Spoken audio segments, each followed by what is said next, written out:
You are losing time right now. Every hour you delay, procrastination tightens its grip, and most people never break free.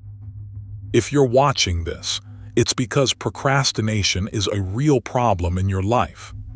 It was one of the biggest problems in mine too. When you stop doing what you should and keep postponing it, everything unravels.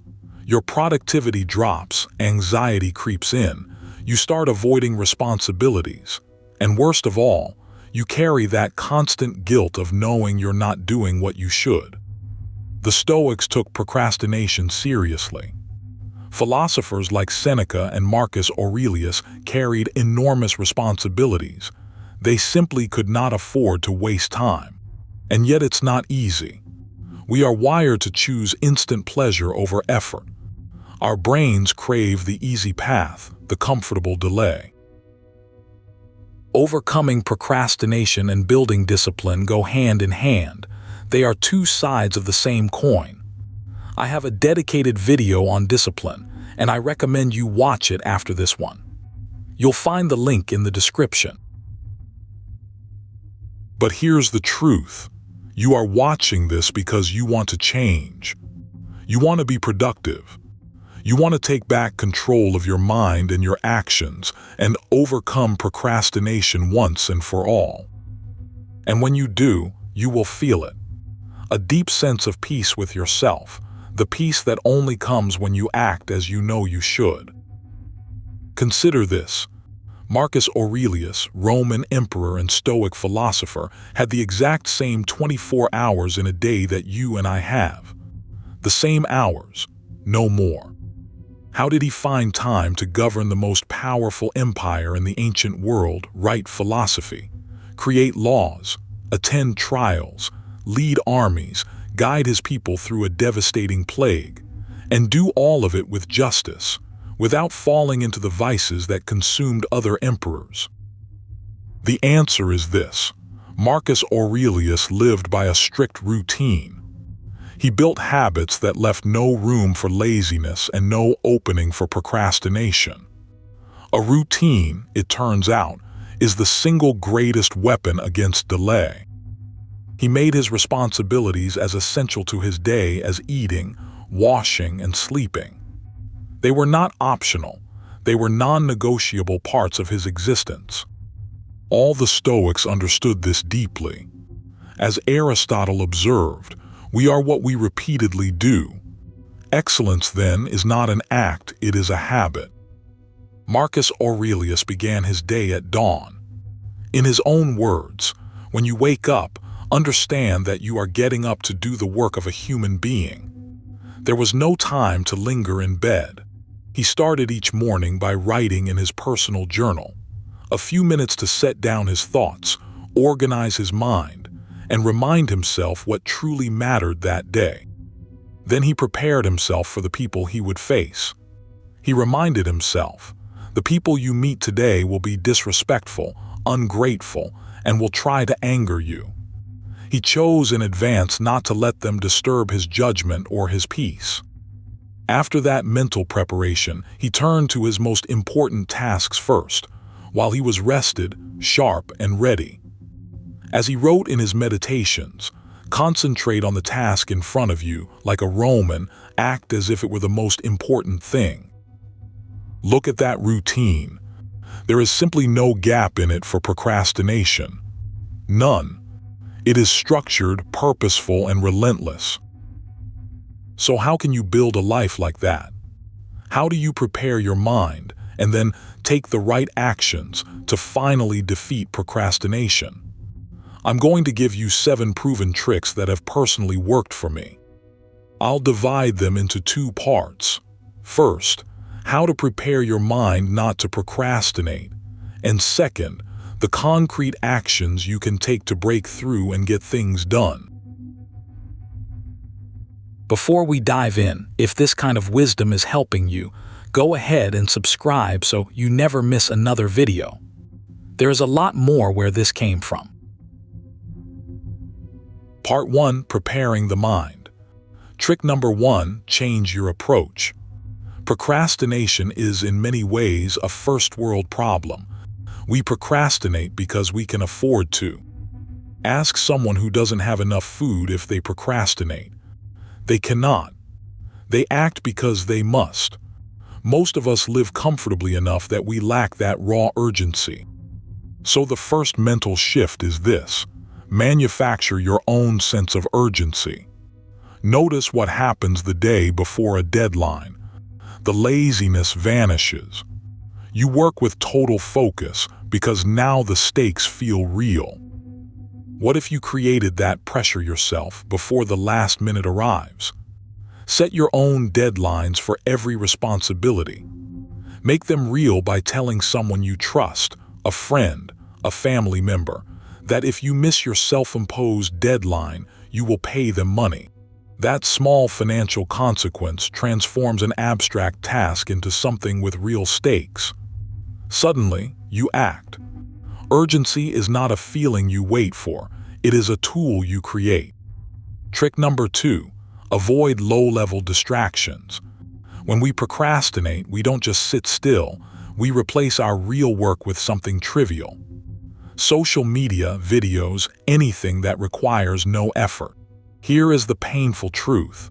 You don't even fully enjoy those distractions because deep down you know you should be doing something else. You're guilty while you scroll. You suffer twice, once for not working, and again for not even enjoying your escape. The fix is simple: change the order. Work first, enjoy later. When you've earned your rest, you will enjoy it fully without the shadow of guilt hanging over it.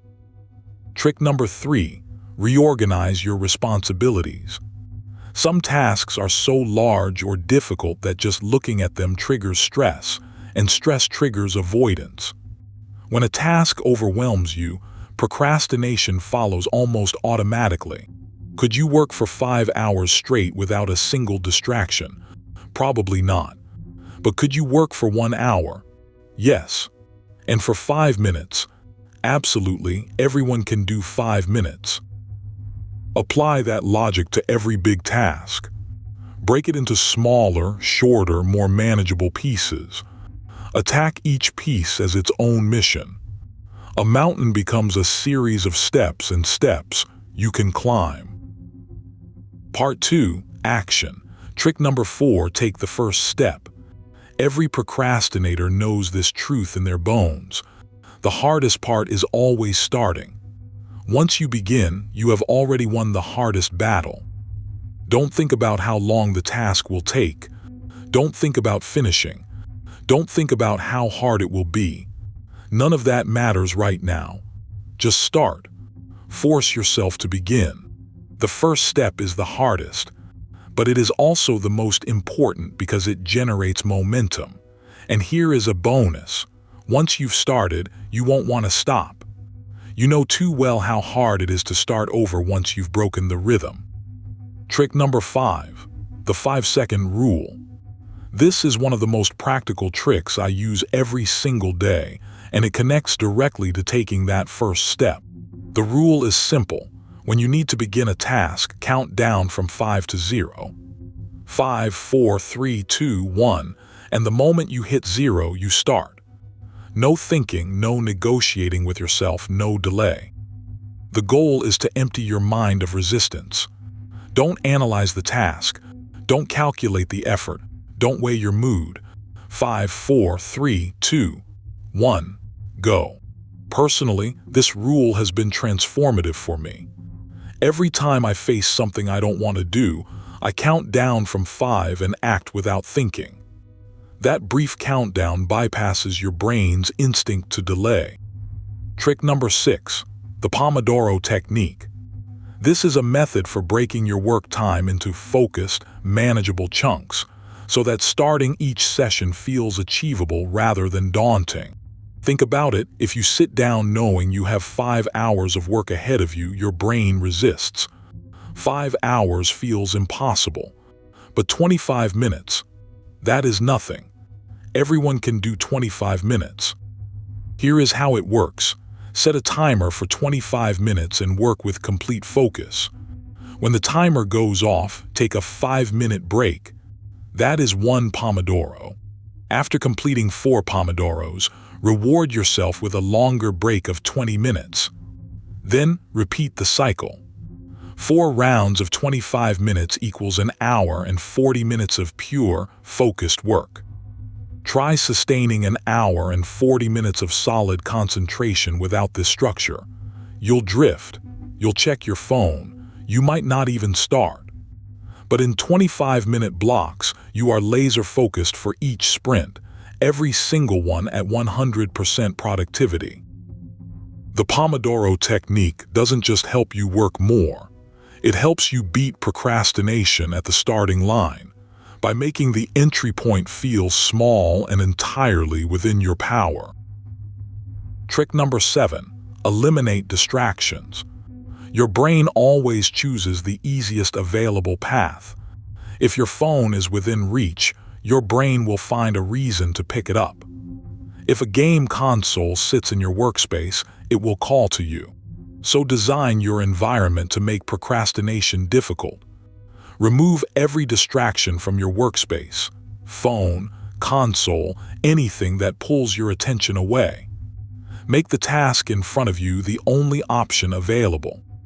Start by identifying exactly what derails you. Be honest and specific. Then physically remove those things. When procrastination becomes the harder choice, you will naturally stop doing it. Remove the escape routes and work becomes the default. There you have it, 7 tricks to defeat procrastination. 3 to prepare your mind. Build urgency, cut low-level distractions, and break tasks into pieces. 4 to take action. Start immediately, use the 5-second rule, apply the Pomodoro technique, and eliminate distractions. But remember this, tricks alone are not enough.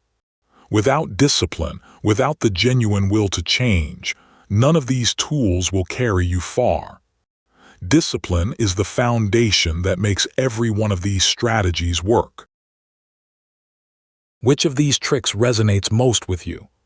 Do you use any other strategies to fight procrastination? Share your thoughts in the comments. I read them, and your insight might help someone else in this community. And if you want to go deeper, I have 2 videos packed with Stoic wisdom waiting for you right now. Watch them next and keep building the life you know you're capable of living.